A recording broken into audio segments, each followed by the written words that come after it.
Hey guys, good morning. Jacob with Last Stop Waterfowl Outdoors. Hope everybody's having a great morning on this dreary Monday morning here in Louisiana. We have a project that we're going to be working on today that we're going to take you guys along on the haul with us with. So as you can see, guys, we have the boat prepped and ready. Ready to open up second split here in Louisiana this coming weekend. So we have our decoys we've been working on during the split.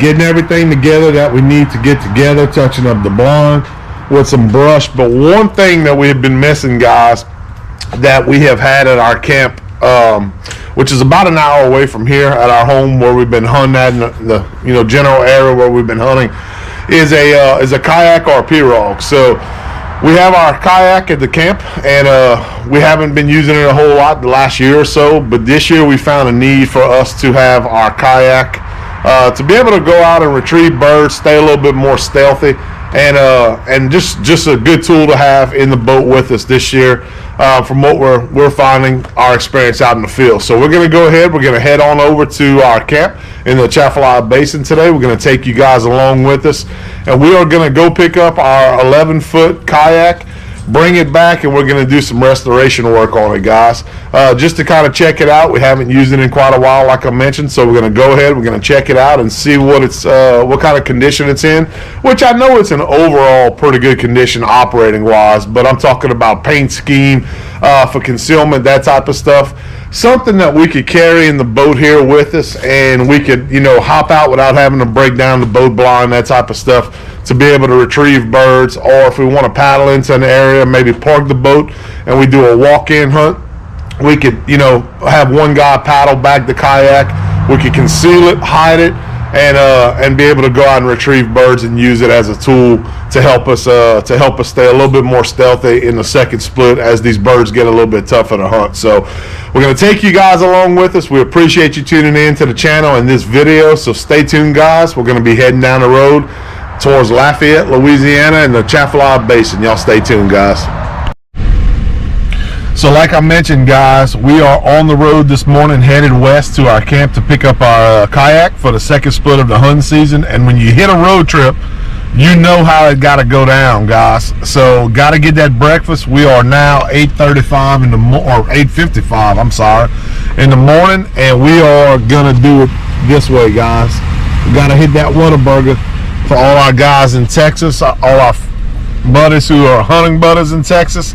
Whataburger's where it's at, guys. So we're gonna do some breakfast while we hit the road this morning, and it's about to go down with that jalapeno sausage cheddar biscuit this morning and a big cup of coffee, because we are waking up and we're a little slow this morning. So gotta have that breakfast. Most important meal of the day is what I was always taught. So we're gonna make sure we get some good breakfast in us this morning, and you guys stay tuned. We'll be headed west here shortly.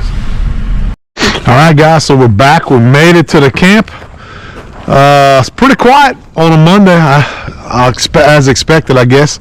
And you can really tell over the last week or so, guys, that down here in South Louisiana, the leaves have now fell off the trees.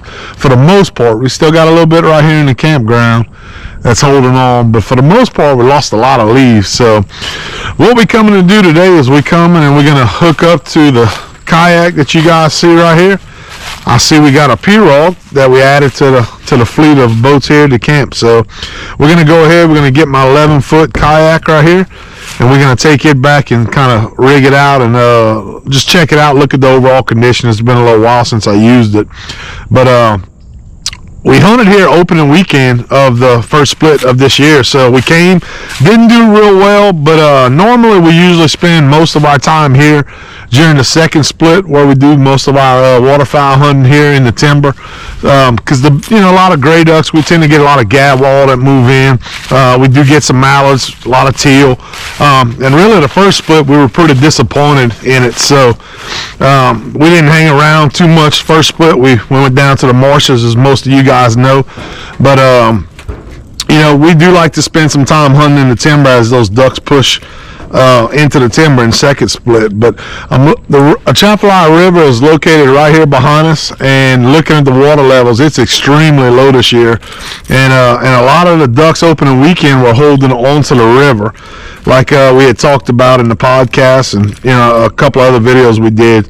So that was the situation. They were holding on the river. They weren't really utilizing the reserve a whole lot, and we decided to get out and head to the marsh since they weren't really using it a whole lot. And let me see which key to get in the camp. There we go. I'll show you guys the inside of our little small camp, our 3-man camp that we got here, which is just an old travel trailer, guys, and it's kind of dirty. It's weathered right now. We were trying to power wash it right before the season, but they were working on the water line, so we lost water and wasn't able to do the power wash them. So we'll get it after the season. But this is our little outhouse that you see right here. It's actually a shower. Pretty cool little deal. We got a hot water tank inside with a hot shower, so it runs on propane, and 4-wheeler ramps, all the normal stuff you keep at the camp. But I tell you what, for a small little camp, it's a pretty comfortable little deal, as I'll show you guys once we get in here. We'll open it up. So when you walk in, you got a little kitchen area right here. We have a full-size refrigerator, which is nice, and I'm gonna go ahead. Let's see if I get these lights turned on. Your normal stuff, we have water set up. We have a little convection oven, all that type of stuff. We keep big jugs of water in here because we don't have any kind of running water in the camp itself. We use basically just jugs of water, that type of stuff. So normal little cooking area up here, which we cook outside most of the time, so that's usually what we end up doing. And as you come into the bedroom, we have a good little setup in here, guys. Very, very comfortable. It stays dry. It's a very dry setup, and it's comfortable. We got our little portable air conditioner. We got us a little heater right here on the floor for the winter time, which we're usually here the majority of the time during hunting season. And we got our bunk bed cots, which are the bunk bed cots that Cabela sells. I have to say they're absolutely awesome. Great product if you're looking to save some space in a small camp that you might have. We use these are the 2XLs, I think they call it, outfitter cots from Cabela's, and they're very, very, very comfortable. So my setup's right here on the bottom, Jackson up on top, and then our other buddy, Mr. Bryce and Mr. Jerry, that's in the camp with us, they come and they stay on this set of cots typically.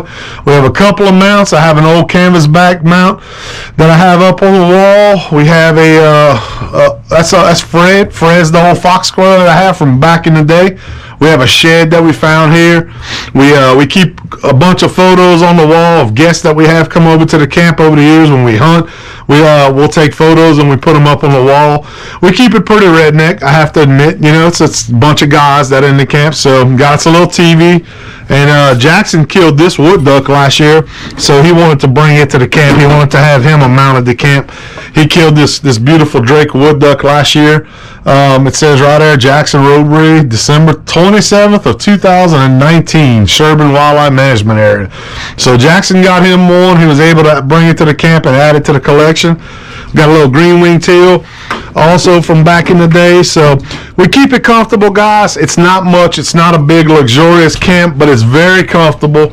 It's dry, and it does the trick, man. It really does. We enjoy our little camp here at Sherburne Wildlife Management Area. So we're going to go ahead. We're going to kind of get settled in and get this kayak loaded up, and then we're going to head back to the house this evening, wash it off.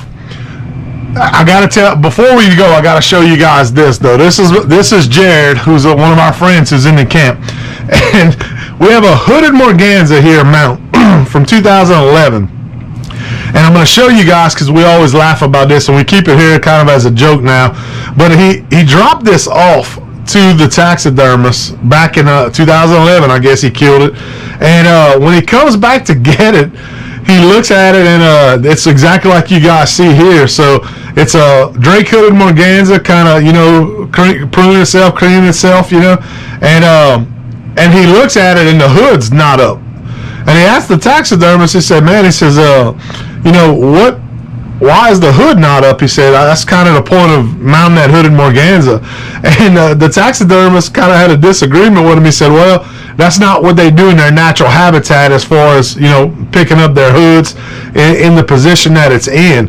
And we laughed and laughed and laughed. He went ahead, he ended up getting it from the guy, but I told him, I said, man, I would have never in my life paid for a hooded merganser mount if you're going to mount a hooded merganser and not have the hood up on it. So we always laugh about it. We always call it the not so hooded merganser. So but yeah, we keep him here kind of as a conversation piece up on top of the refrigerator, and we have a lot of fun telling people that story. But that's kind of the joke of the camp when we talk about mounting birds and stuff. That always tends to come up. So but yeah, guys, so we're gonna go ahead and get this kayak loaded up, and we're going to get it situated in the back of the truck, kind of get our stuff together, and then we'll be heading back to do some maintenance on it and get it ready for the second split. So y'all stay tuned, and appreciate y'all tuning in as always. All right, guys, so I'm going to go ahead show y'all our little shower area that we got that I mentioned. So you open this up, come up in here, got a couple of things hanging around in here. Tent, propane bottles, obviously. But we got a little hot water tank that we keep covered right here, and we have our shower hose running here. We used to have a nice shower head on it, but eventually it broke, so now we're just left with that. But yeah, we got our shampoo racks, all that type of stuff, man. Just a nice area that we could come and we could take a shower. We also use it as a little storage shed if we need to put any excess stuff in here, like deer stands. The guys in the camp that deer hunt, that type of stuff, they could put their deer stands in here, or whatever they got that they want to store. And we got a little fish cleaning table, a little game cleaning processing area right here, that we do all of our processing whenever we come back from a hunt, that type of stuff. That's our neighbor's yard. He got a really nice place, a log cabin style home, very nice yard, all these little cypress trees that he got set off. And guys, the reserve is just across this set of trees that you see right here. So when I tell you we're right inside the reserve, or right outside the reserve, we're very close, so it's very convenient for us.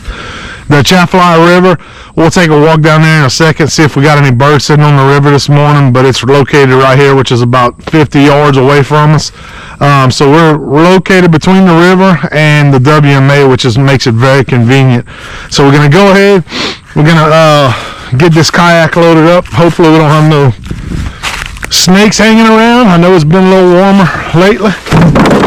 So that's my buddy Bryce's pirogue he just picked up, which my big butt will not be getting in this thing. It doesn't look like. That's a little, I don't know, maybe an 8 foot, 10 foot, somewhere in that range. I'm going more for this guy right here, which is my 11 foot kayak, sit on top kayak. So all looks clear so far. Lightweight, which is nice. This is something we could put in the duck boat. And Jackson's really been after me to go ahead and get this thing because he wants to be able to go out and pick up the ducks and birds and all that type of stuff, which it does make it a lot easier. Instead of having to pull down the duck blind and all that stuff, the boat blind, we could bring this with us. He could hop in here with a paddle out, go get the birds, or if we want to go ahead and maybe walk in or set up inside the marsh somewhere, we could park the boat down the ways from where we hunt at, and then he could drop me off, and then he could paddle back over to us. That way we could hide a little bit better when those ducks start getting a lot smarter. So this is an 11 foot Emotion kayak, sit on top. I used to have a seat for it. I'm gonna have to look for it. I'm not exactly sure if we still have the seat or not, but either way, it's got a little seating area. We could put stuff in the back. He could bring his gun with him if he wants to hunt out of it. So it's a real stable kayak for a little 11 foot kayak. And at one point I had painted it, but like I said, we've used it over the last couple of seasons. A couple of times we've had some buddies come this way and they ask us to use it and borrow it, so we've let them borrow it. And it might need a touch up. We're going to go ahead and clean it up. And at one point I had sprayed some spraying foam inside of it just to kind of keep the buoyancy up, since I am a big guy.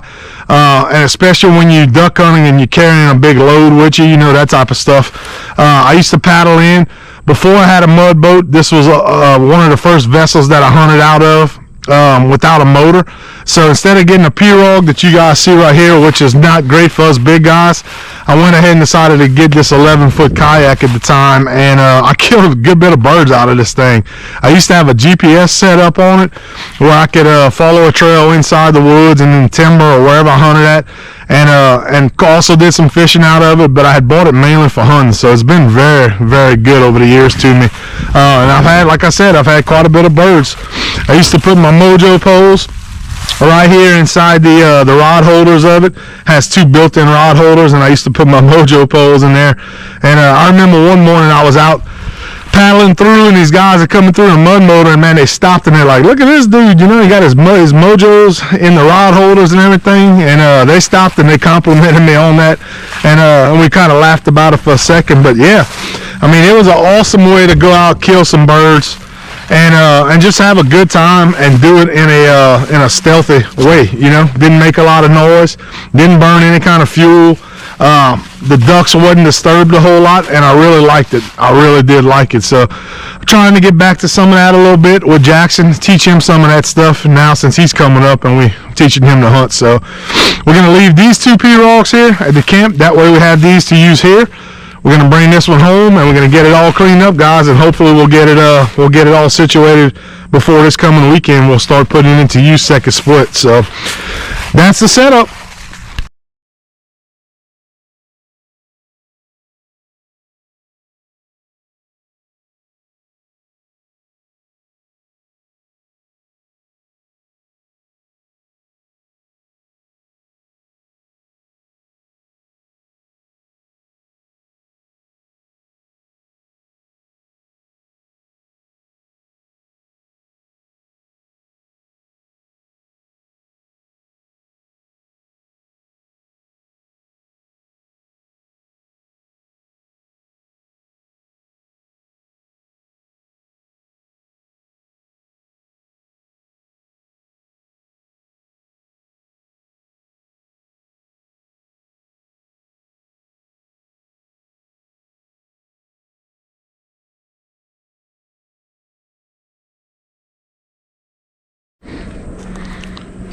Alright guys, so we got the kayak loaded up, we got it strapped down tight, we're good to go as far as transportation back home on the highway.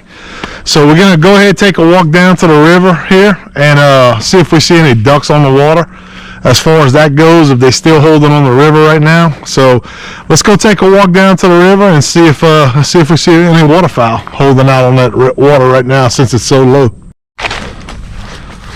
Alright, so we're going to walk up. You guys can see the river right here through the trees. I'm going to cut through my neighbor's backyard. He got a beautiful place located right here on the river with a great view. So let's walk on up and see if we see any birds. Looks like we might have just had a tugboat come through. So there might not be any birds right here. This is a spot we come to when we shoot skeet. A lot of times, right over the river. Pretty good area to come shoot, get some of that practice in. But yeah, I could see the wake. Got a little bit of current this morning, but it looks like we might have just had a tug come through. So it might have. What's happening is these birds land in the middle of the river. They kind of raft up, and then these tugs come up and down the river all day long. So they'll jump these big flocks of birds up when they're resting, and they'll push down and they'll go to a different area unless it's just a spot that they like hanging out at, maybe a sandbar or something like that. So we've seen them circle back around before and come back around and hang out. So that's a possibility. But this is oftentimes where we come. We cut. You can see the cane, the river cane right here. We'll come and we'll cut a lot of brush for the blinds. So it's a great spot to come. We shoot skeet right here. If the water's down like it is right now, we could come and we could shoot skeet along the river, which is fun and great scenery. Get to see a good view. If the water comes up where we're sitting at right now on his little pavilion he has built right here, the water, when the river's up high, it'll come up all the way to this river bank that you see right here where these trees are. And that's how high it'll get sometimes. and over the years it's washed out a lot of this area. So it's pretty interesting to see how it works, you know. But that's Mother Nature at her finest, and it varies from year to year. This year it's been real low. You know, we talked about hunting the river as far as when the birds are rafted up on the river. The problem is, and what makes it hard, is that it's very hard to compete against, you know, hundreds and thousands of birds that are rafted up in the middle when you're trying to put out a decoy spread on a shallow enough area to be able to hold anchors, you know, decoy anchors and that type of stuff. And then usually the current's a lot worse than what you guys are seeing it right here. So what happens is you shoot a bird, and every time you shoot a bird, it's 2 miles down the river with the current. So you have to constantly have, you know, somebody jumping in the boat and going out and getting a bird. So not only are you competing against hundreds or thousands of live decoys, it also makes it very challenging to be able to when you do have a little bit of success and you get a chance to kill a bird, you have to work twice or 3 times as hard to go down and retrieve that bird. So it makes it a little difficult, which is why we haven't had a whole lot of opportunities, or let me not say opportunities, but we haven't made a whole lot of opportunities to try to hunt the river.